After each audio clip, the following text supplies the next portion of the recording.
የሰራዊት ጌታ እግዚአብሔር ሆይ የሰጠኝ ልጆች ያንተ ስጦታና የቤቲ በረከቶች ናቸውና ስለ እነርሱ በፊት እንቆማለን።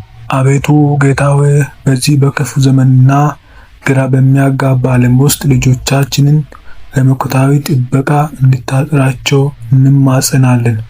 መጽሐፍ ቅዱስ እግዚአብሔርን መጠጊያ ያደረገ ከእርሱም ዘንድ ረድኤት የፈለገ በልዑል ጥላ ስር ያድራል ይላል። መዝሙር 91 ከቁጥር 1 እንደሚል ልጆቻችን በሄዱበት ሁሉ በክንፎች ጥላ ስር እንዲሰወሩ እንጸልያለን። ከዓይነ ጥላ፣ ከክፉ ሰው ተንኮል፣ ከአደጋና ከመቅሰፍት ሁሉ በኢየሱስም ጠብቃቸው። መውጣታቸውንና መግባታቸውን አሁንና ለዘላለም ባርክ። ጠላት ሊያጠምዳቸው የሚያዘጋጀውን ማንኛውንም የጨለማ ወጥመድ በልጅ በኢየሱስ ክርስቶስ ስልጣን እንሰብራለን። በዙሪያቸው የእሳት አጥር ሁንላቸው። መላእክቶችንም በሄዱበት መንገድ ሁሉ ይጠብቃቸው ዘንድ እዘዝላቸው። እነርሱም የተቀደሱ የተባረኩና ያንተ ክብር መገለጫዎች ይሁን። ጥበብን ሁሉ ምንጭ የሆንክ ጌታ ሆይ ልጆችን ከዚህ ዓለም ክፋት አስተሳሰብና ከማያተርፍ ፍልስፍና ተጠብቆ በአንተ እውነት እንዲያድጉ እንጸልያለን። ቃል ልጅን በሚሄድበት መንገድ ምራው፣ በሸመገለም ጊዜ ከእርሱ ፈቀቅ አይልም። ምሳሌ ምዕራፍ 22:6 እንደሚል ልባቸውን በቃል እውነት አስገዛው። መንፈስ ቅዱስ ሆይ በውስጣቸው የጽድቅን ራእይ አኑር።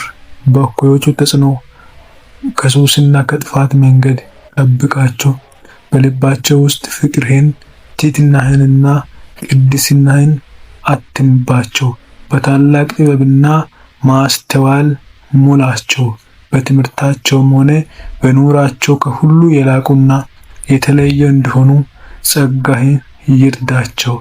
የክፉን ድምፅ ከመስማት ጆሮአቸው፣ ከንቱ ነገር ከማየት ዓይኖቻቸውን ጠብቅ። ይልቁንም የእግዚአብሔርን ፍቃድ የሚለዩበትና የሚፈጽሙበት ንጹሕ ልብ ስጣቸው።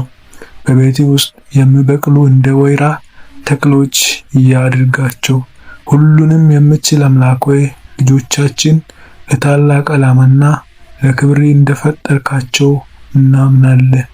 እኔ ለእናንተ የማስባት ሐሳብ አውቃለሁ፣ ለፍጻሜና ለተስፋ የሚሆን የሰላም ሐሳብ ነው እንጂ የክፉ ነገር አይደለም።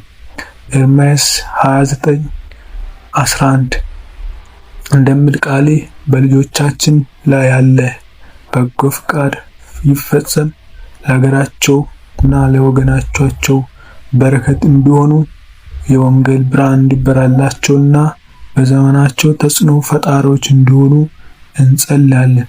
የወደፊት ሕይወታቸው፣ ትዳራቸውና አገልግሎታቸው የተቃና ይሁን። ከኋላ ሳይሆን ከፊት፣ ከታች ሳይሆን ከላይ እንዲሆኑ በጸጋ ደግፋቸው። ጠላት ለነገ ተስፋቸው ሊሰርቅ አይችልምና፣ ምክንያቱም አንተ የሕይወታቸው ዋስትና ነህ። በሄዱበት ሁሉ ሞገስ ይከተላቸው። እንደ ዮሴፍና በሰው በእግዚአብሔር ፊት ባለሟሎች ይሁኑ። በክርስቶስ ኢየሱስ ስም በረከት በላያቸው ላይ ይረፍ። በጌታችን በኢየሱስ ክርስቶስ ስም አሜን።